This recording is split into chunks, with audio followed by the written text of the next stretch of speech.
Hello Pisces, thank you for joining me for your weekly forecast for week commencing the 5th of June.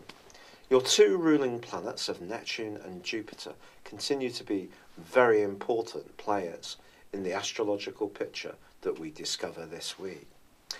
Tuning back to last week, the Sun started a square on Thursday with Neptune.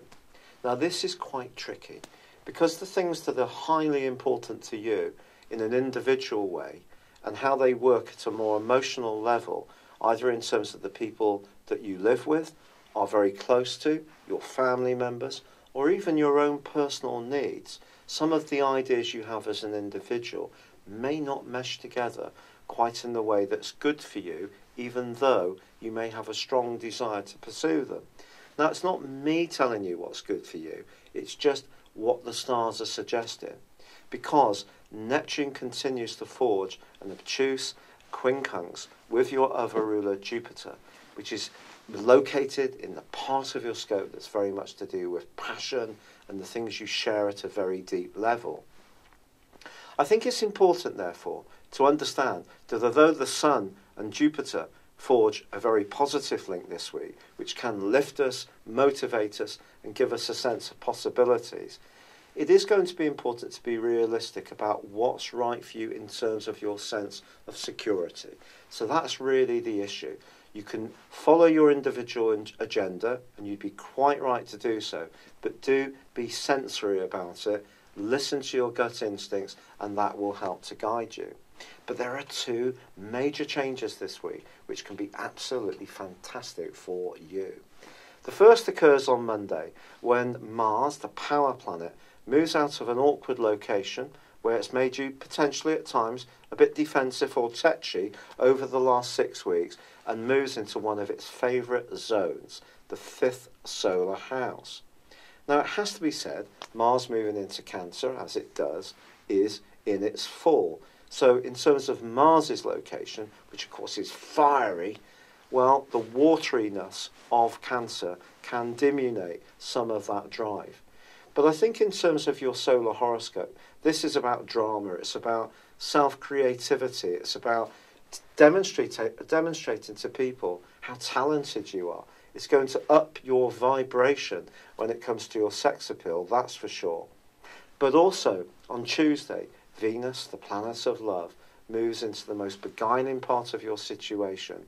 This really is going to give you an opportunity to express yourself with a real magical appeal over the following 28 days. But there's more than this, Pisces, because these two planets are going to be combining in a really lovely way.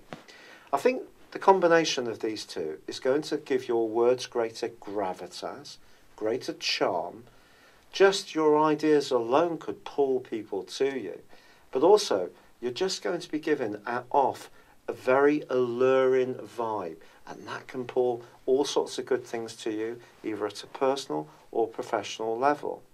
Now, on Wednesday, Mercury relocates, and it does move in its own journey into a wonderful location because it returns to one of the two zodiac signs it rules, which is Gemini, and here it's given greater clarity and greater veracity. But for you, it is in your 4th house. So for the following 21 days, there may be times when you need to just cocoon yourself away, have some moments of reflection.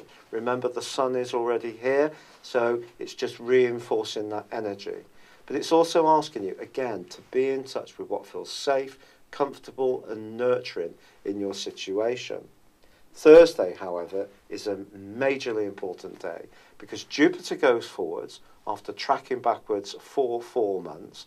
If your business interests, shared financial matters, anything to do with property has seemed to have been treading water, you can start to build up traction between now and the 10th of October.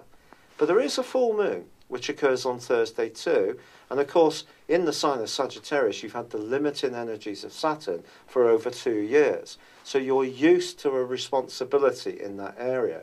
So I think you can deal with this full moon very well. But it's just asking you to balance your worldly environment, demands, needs, distractions against what's right for you in terms of your emotional functionality.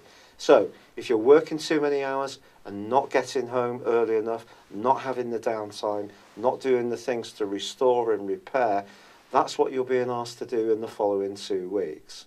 It's been a real pleasure being with you. Thank you for joining me. Good luck and goodbye for now.